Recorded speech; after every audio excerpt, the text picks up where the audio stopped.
Seo-yeon makes the trek to her family house when a local strawberry farmer gives her a lift. She lost her phone, so she borrows his to call her mum, who is at the hospital, to alert her of her arrival, but there is no answer. The farmer drops her home and even offers to let her use his phone for the day, but she rejects the offer, as there is probably a landline inside the house. She speculates that she left it on the train during her journey. Sung-ho admires the house before setting off.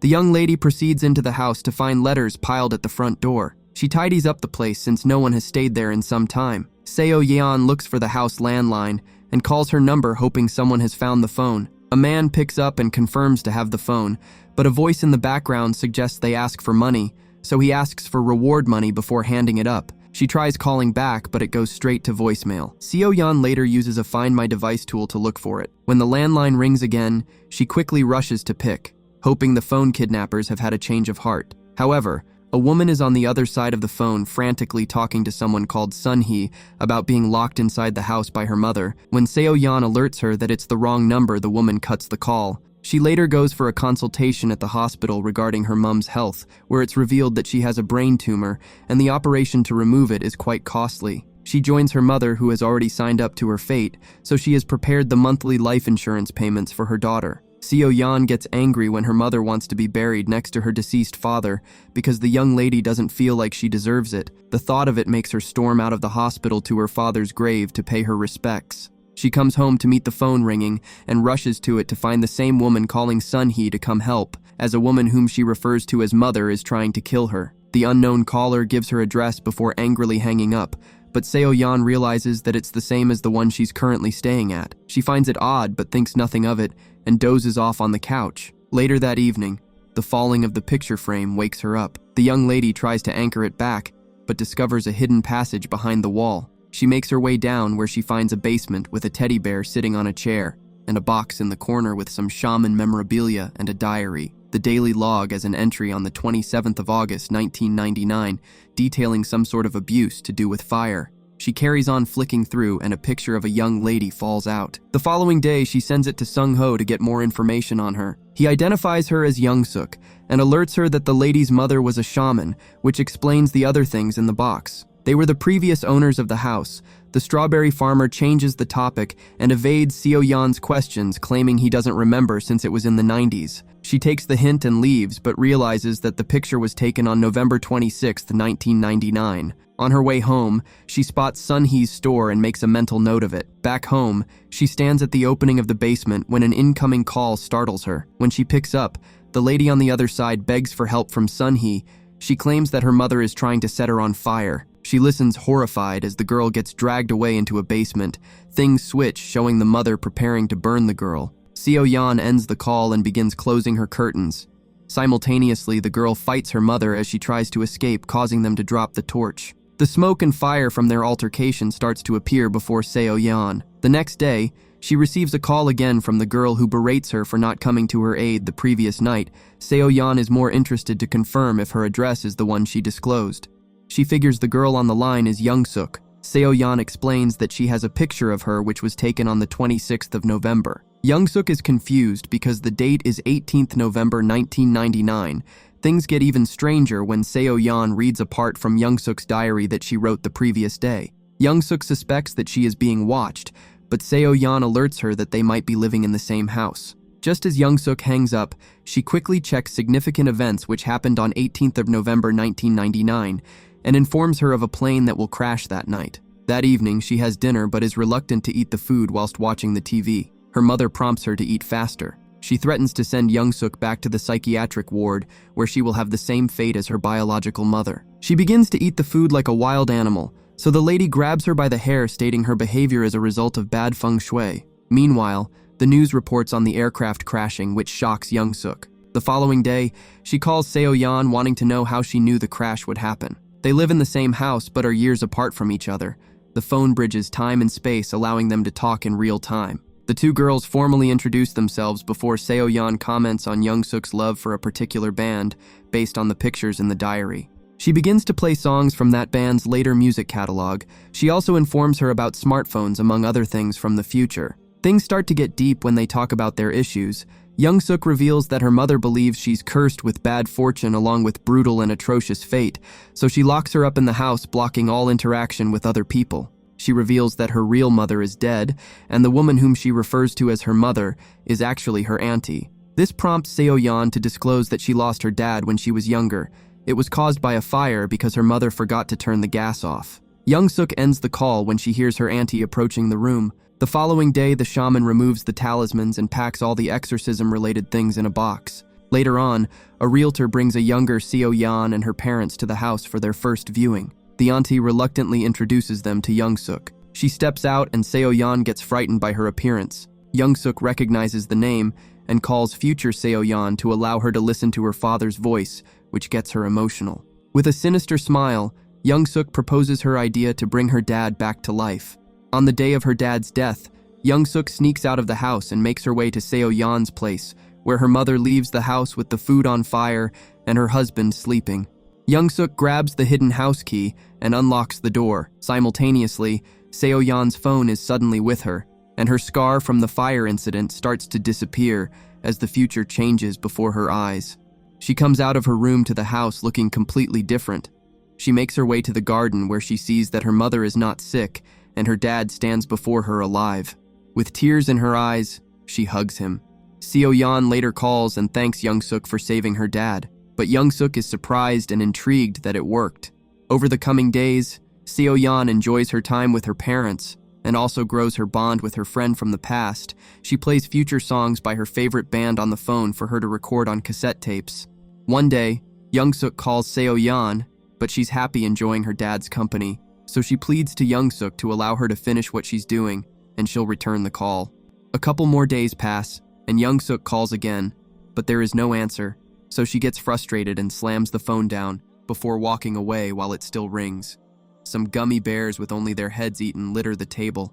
Meanwhile, Seo-yeon rushes inside her room when she hears the phone ringing and answers, but Young Suk starts to show a different side of herself when she starts acting unhinged on the phone. Shortly after, screaming can be heard before the auntie picks the phone and warns Seo-yeon never to talk to her niece. She takes her to the basement and begins to perform an exorcism on her. She sees disturbing visions of Young Suk, as does Seo-yeon, which wakes her up from her sleep. She begins to do research and finds out that the auntie ended up killing Young Suk. The disturbed young lady calls her friend from the future and is surprised that she picked up so fast this time. Seo-yeon warns Young Suk of her death in the house, which will happen that night. During that interim, the auntie picks up a dagger from the fish tank and enters Young Suk's room. She proceeds to stab her multiple times, but killer auntie soon realizes that there is no blood on the dagger. She removes the covers to reveal a stuffed animal. That substitution is better than your favorite ninja. The door slams shut to reveal Young Suk standing behind it. She screams at her auntie asking why she would do this, and she alerts her that there are several deaths in her future. Young Suk starts to laugh disturbingly before spraying a fire extinguisher. This allows her to get hold of the knife which she uses to kill her auntie. She then calls Seo-yeon that she has sorted out the problem with her guardian. With her newfound freedom, she explores the town for a bit and buys some fast food and new clothes. Meanwhile, in the future, Sung-ho has brought some freshly picked strawberries for his neighbors and sits with them to eat. In the past, his younger self also brings some to the auntie. Young Suk answers the door and excitedly drags him inside to help her choose the best outfit. While she goes to change, he decides to store some of the strawberries in the fridge and is horrified to see human parts inside. Young Suk comes out to find that he knows her dark secret, which frustrates her. In the present, Seo-yeon hears the phone ringing, so she goes up to answer. She hears Sung-ho begging for help before a crack can be heard, after which the place goes silent for a moment. Young Suk can be heard in the background complaining about getting her clothes dirty before the call ends. She goes back down to see that Sung-ho is gone and her parents have no recollection of him. The strawberries in the fridge has also disappeared, so she rushes to his farm to find it derelict. The young lady then makes her way to the police station to ask about his whereabouts. One of the officers informs her that he was murdered along with the auntie by Young Suk, as he shows her the case notes. This demon out here killing people left, right, and center. Things switch back to the past.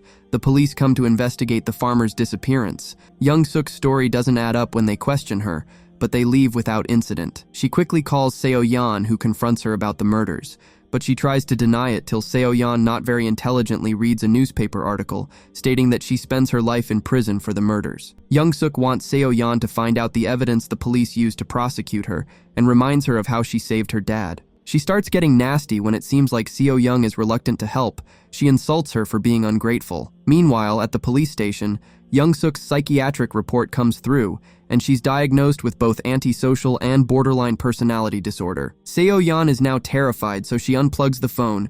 Young-suk keeps trying, but it doesn't go through. She gets a knock on the door, so she nervously checks, and to her luck, it is little Seo-yeon and her father who have come back to find out where her auntie is. They were supposed to meet to finalize the deal. Young-suk lures them inside to wait for her auntie and bodies Seo-yeon's dad in front of her.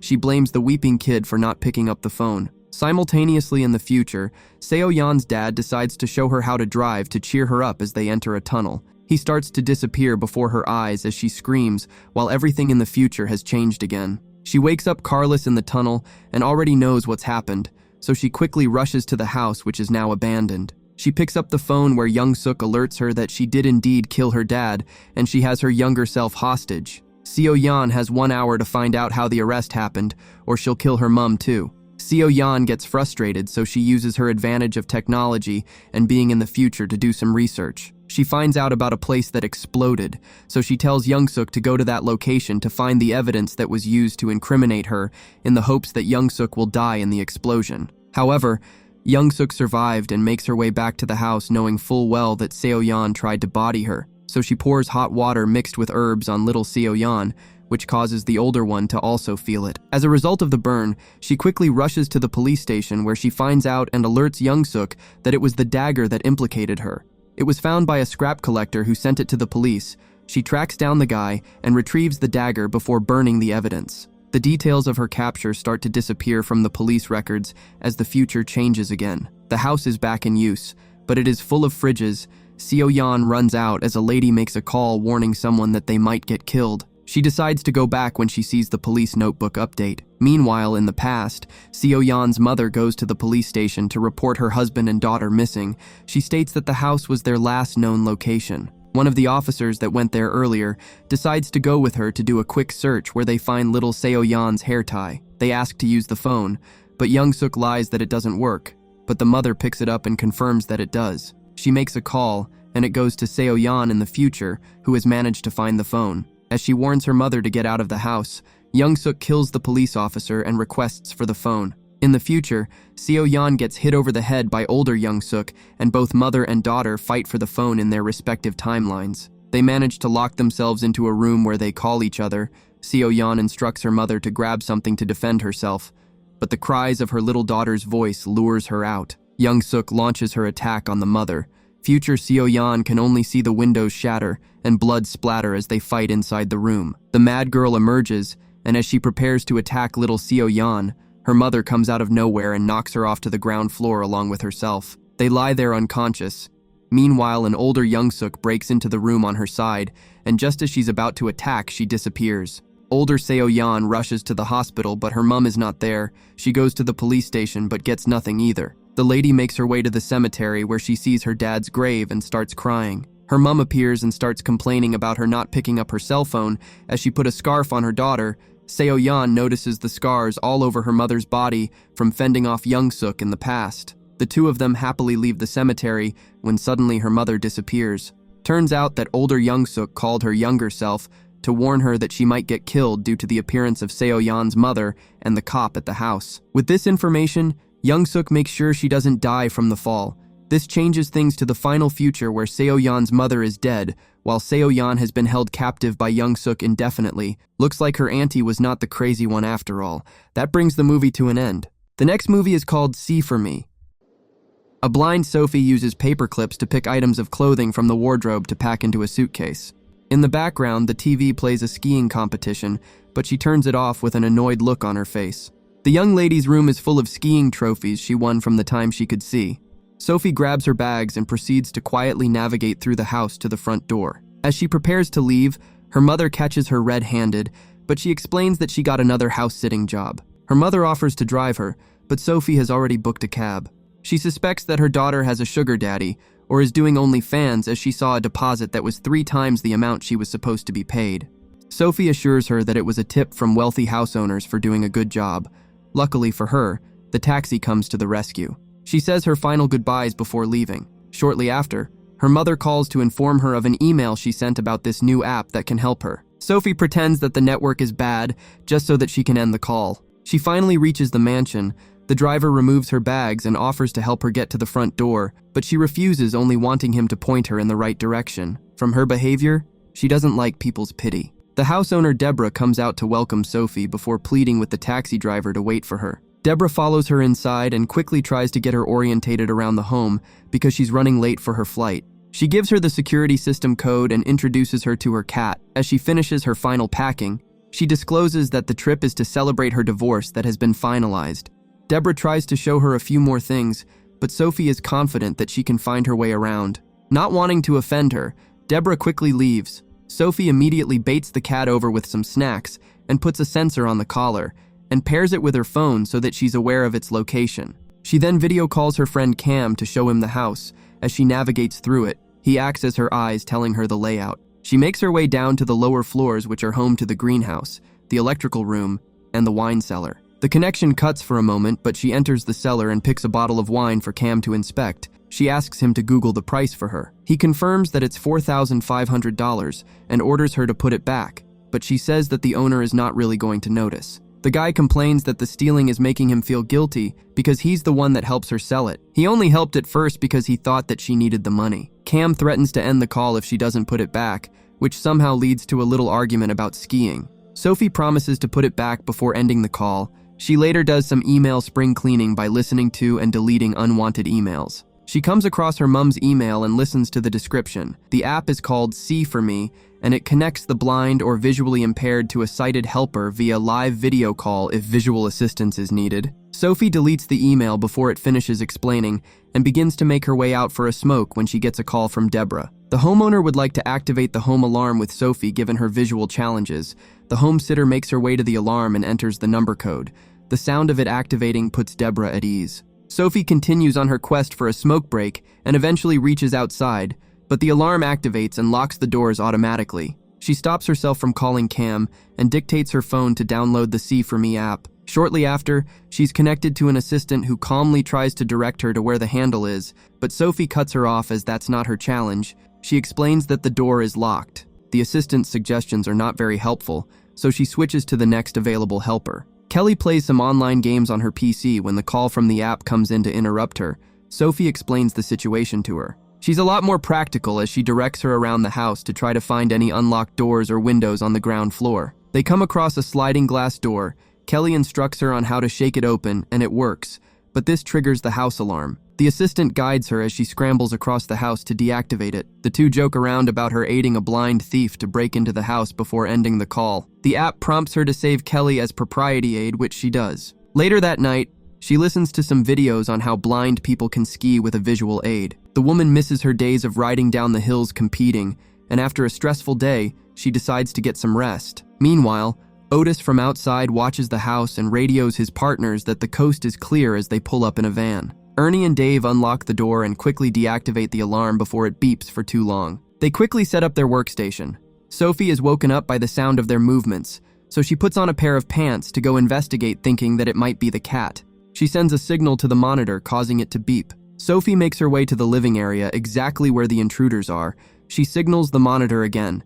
This time Ernie hears it and goes to investigate immediately. She also makes her way towards the beep, but because of the size of the house, Ernie uses a different route to get to the cat's location first, but he decides to take a quick look around. All the while, the cat goes back up first and leads Sophie out of the room just before the intruder emerges again. Dave manages to open a secret wall to reveal a very nice-looking safe. He starts the drill, but Ernie asks him to stop, and Sophie hears their voices as he suspects that someone might be in the house with them. Just as Dave starts to drill again, she knocks over a vase which gets Ernie's attention, but by the time he gets there, she's long gone. Sophie makes her way to the electrical room and calls emergency services to report the break-in. She alerts them that she's blind. The operator asks her to hold on tight as help is on the way, but given how far the house is, it might take some time for law enforcement to arrive. After seeing the broken vase, Ernie is sure that someone is around, so he begins to comb through the house looking for the person. Sophie needs some eyes, so she calls Kelly again to inform her of the situation. The assistant tells her to stay calm and allow them to take whatever they want, but Sophie suspects that they are looking for her, which changes the situation. As she talks on the phone, Ernie walks past the electrical room. His attention is drawn to her bedroom when he sees her open suitcase. This gives her the chance to leave the other room without being noticed. She tries to navigate through the house with Kelly's help, but the aide notices that she's too exposed and asks her to halt and pan around so that they can locate the intruders. They confirm Dave's location, so she tries to go back, but Kelly reminds her that Ernie is there. She navigates through a different door where Sophie waits and listens as Ernie calls their employer Rico to alert him that there is someone in the house. Dave is to keep drilling while Ernie finds the person. Sophie overhears their conversation and decides to dart for the front door, but Kelly protests that decision. She gets outside while Kelly watches on helplessly as she gets captured by Otis, who ends the call. He drags her inside as she screams, but he orders her to shut up. The lookout hands the phone to Ernie, who checks her call logs and confirms that she called the police. The squad leader calls Rico to inform him of the development. They already have the timing for the police response, and given the time that she called, they have around 7 minutes before the law enforcement arrives. A frightened Sophie alerts Rico that she's cat-sitting. Otis suggests they delete her since she has seen their faces, but she informs them that she's blind. Rico uses her name to confirm her claim. She was a top skiing prospect for the Olympics before the illness. He orders them to pack up like they were never there, but Otis still feels like they should off her. Davy doesn't want any problems and suggests that they can always come back later. Sophie overhears there's $7 million in that safe and wants a piece of it. Sophie is savage. She tells them that she can get rid of the police when they get to the house, but she wants a cut of the money in return. She proves she's about that life by showing them the bottle of wine she was about to steal. Rico double confirms that she's comfortable doing this before asking the guys to hide. They first make her call the police to try and cancel her report, which they acknowledge, but the protocol must be followed, so an officer will be sent down to do a wellness check. Meanwhile, Kelly calls law enforcement to try and get them to pinpoint Sophie's location using her already reported case. Back at the mansion, Deputy Brooks arrives on the scene and checks around the house to confirm that there is no one around. Sophie tries to close the case by stating that she left the TV on, so mistook the voice for people inside the house. The officer is not moved by her story, but since there is no evidence of a break-in, she prepares to leave but asks her one last time if she's been forced to lie by the intruders, but she plays the blind lady card to assure her that it was a mistake. As the deputy turns to leave, she gets a radio call alerting her that Kelly called to report this break-in with the same details. Brooks gets on high alert as she draws her gun. Ernie quickly surrenders himself and informs the officer that he's the only perpetrator. As she calls for backup, Otis attacks Brooks, and after a brief struggle, he tightly holds her neck to the point where she sleeps forever. Sophie goes into hiding again during the commotion, while Ernie berates his teammate for making a bad situation worse. Dave starts to panic as things are starting to get off hand. Sophie calls Kelly again to update her on the situation. The aide notices that she picked up the officer's gun before she escaped. Sophie makes the same mistake again and runs out into the snow. Otis tracks her outside and finds a nice axe that he arms himself with. During that interval, Kelly manages to calm her down and get her back into the house where, ironically, her chances of survival are higher. They enter through the greenhouse where Sophie trips up on a plant pot, alerting Ernie to her location. Kelly acts as her eyes so that she can shoot him. He slowly approaches her with a knife in his hand, but he's pointing the flashlight at the camera so that Kelly doesn't see the weapon, but she still shouts at Sophie to take the shot. Her shouts only become more frantic when she gets a glimpse of the knife in Ernie's hands while he charges toward her. The blind lady shoots him down before he can reach her. The shots are heard by Otis, who rushes in to meet him dead. He begins to hunt for Sophie, and unfortunately, she loses connection with Kelly at the worst possible time. But luckily, it reconnects at the right time. So with her expert instruction, Kelly has her shoot him, but he gets back up and begins to attack with his axe. Sophie accidentally dodges when she slips on a bottle of wine. Her assistant quickly adjusts her aim and instructs her to pop some holes inside of Otis. She takes a minute to breathe with Kelly, where it's revealed that her instructor was in the army, which explains the tactical precision. Sophie's phone starts to warn her that her battery is running low, so they decide to finish the job. All the while, Dave was too busy drilling to realize that his partners have been offed. Just as he opens the safe, Sophie confronts him with a gun, and he pleads for his life as Kelly orders her to take the shot. Sophie's phone goes off before she makes a move. Dave offers to split the money with her, but the girl is adamant he stays in place. He He picks up some money and begins to move when he notices that the phone is off. Sophie manages to follow his movements with her gun by listening. Dave gets to Brooks's corpse and tries to retrieve the taser to shock the blind woman, but she's a sharpshooter now, so ends him before he can get to her. Shortly after, a call comes in from Rico. She answers and alerts him that the safe is open. Before he arrives, she picks a couple of bundles and hides. The boss comes to find the money and starts calling Sophie to come and get her cut. As Rico searches for her, he reveals that he's Deborah's husband, and she tried to take all the money from him after the divorce.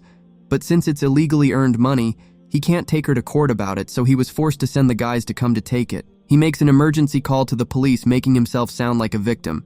With this, he and Sophie are clear. As he closes the safe, the house sitter has turned off the house light. Rico interprets it as her not wanting to work with him, so he pulls out his gun to hunt for her. He shoots her in the leg when she tries to escape, but she manages to get to Ernie's corpse and uses his phone to call Rico. This gives his location for her to shoot back. Sophie misses, but she doesn't know till he attacks her and tries to strangle her.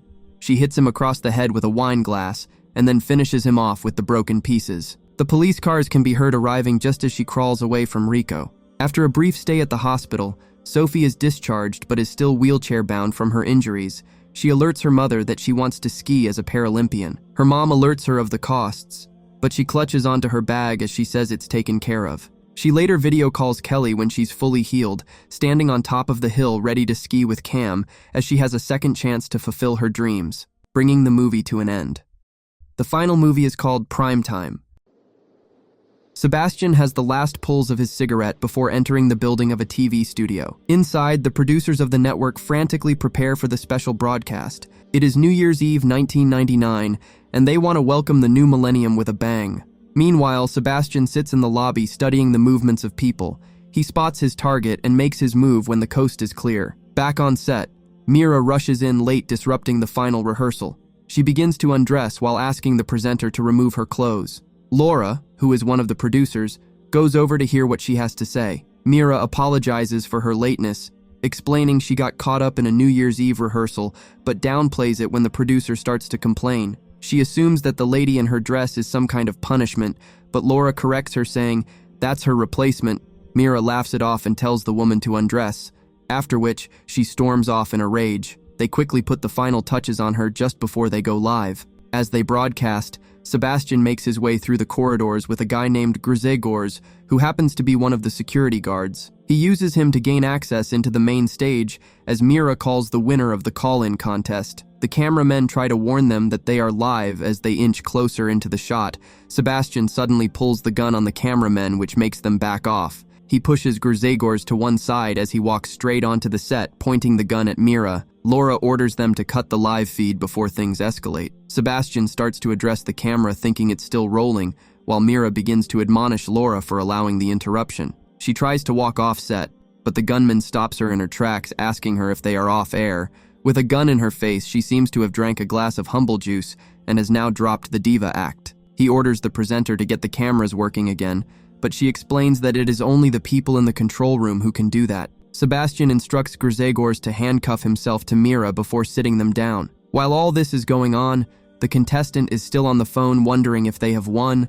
The gunman gets tired of the callers yapping, so he orders Mira to tell her that she won the grand prize to shut her up. Sebastian then secures all access points to the studio before requesting they go live. Unbeknownst to him, Laura has asked one of the staff to record this whole event, while others alert law enforcement of the hostage situation. Meanwhile, Sebastian uncuffs them and uses it to lock one of the doors instead. Laura asks the head of security to speak to the kidnapper, but he acknowledges that this situation is way above his pay grade. His job is just to check people's ID. The producer takes responsibility and tries to find out the motive of his actions, but she just annoys him. He makes his way up to the thick glass that separates the producers and the studio. The other workers quickly evacuate their stations, leaving Laura alone. He requests she turn on the normal lights so that he can get a better visual on the whole area, after which the gunman demands to go live again, but she explains that there is a schedule. However, she will make a call to see what they can do. Mira dashes for the door while he's up there, but she quickly realizes that it is locked. She surrenders and apologizes hysterically as he holds her at gunpoint. The producer tries to buy more time by requesting that she needs to gather a crew in order to start the broadcast. Although he's starting to get agitated, he allows it. While they wait, He orders the two to get in the car. Mira thinks that Grzegorz might be an accomplice and starts questioning him, but he quells her suspicion. She then asks him to do something to solve the situation, but he's a rational male, so Grzegorz suggests they just do as he says for now. She gets repulsed by him because of his answer, and therefore asks him to move away from her. Sebastian makes a call to David when he finds out how to contact people externally. He asks him to put on the nearest TV so that he can witness his show. Meanwhile, the police have arrived at the scene to begin the hostage retrieval operation. They begin by stationing units around all the entrances ready to pounce at moment's notice. Back inside, Mira tries to use her child to get a phone call, but Sebastian shuts that down, refusing to be emotionally blackmailed. While Laura continues to stall, the phone rings, and it's a member from the studio crew who is happy to see something like this happening. He uses this as an opportunity to insult Mira for her poor attitude towards everyone on set, and expresses that other colleagues have taken bets hoping that she gets killed in this situation. While all of this is going on, the police have entered the producer's booth led by Krzysztof from HQ. They watch on as Mira starts to rant at her colleagues for the call they just made. Sebastian starts to have a casual conversation with Grzegorz when they are interrupted by Piotr, one of the negotiators. The gunman is uncomfortable with the change of voice, so he asks them to turn on the lights in the office, but Piotr tries to act distressed as Sebastian points the weapon towards them. He proceeds to walk in their direction when a troll in the office turns on the light to reveal the well-armed unit standing there. Sebastian gets spooked out and grabs Mira at gunpoint. He asks them to keep the lights on while he hides. The gunman makes Grzegorz confirm their numbers before requesting them to clear the room, which they do immediately. He comes back in the frame and notices Lena, the second negotiator, sitting there, so he asks her to get the hell out too. He further secures one of the exits by using the car to block it with the help of Grzegorz. Piotr tries to apologize for the heavy police presence, but he's not interested, only giving them 10 minutes to get the cameras online. He takes Mira's watch to keep track of time, but promises to give it back. Krzysztof and Laura discuss the fact they might have to let him go live, but she worries that he could do something abhorrent in front of the audience, so she shuts down that idea. During that interval, the police are interrogating David and have run a background check on Sebastian. He has no criminal records. He is a dropout of Technical University and lives with his mother as the only child. With 2 minutes left of their 10, the police try to infiltrate disguised as the camera operators, but shortly after their time runs out, they still try to stall. Mira is fed up with it all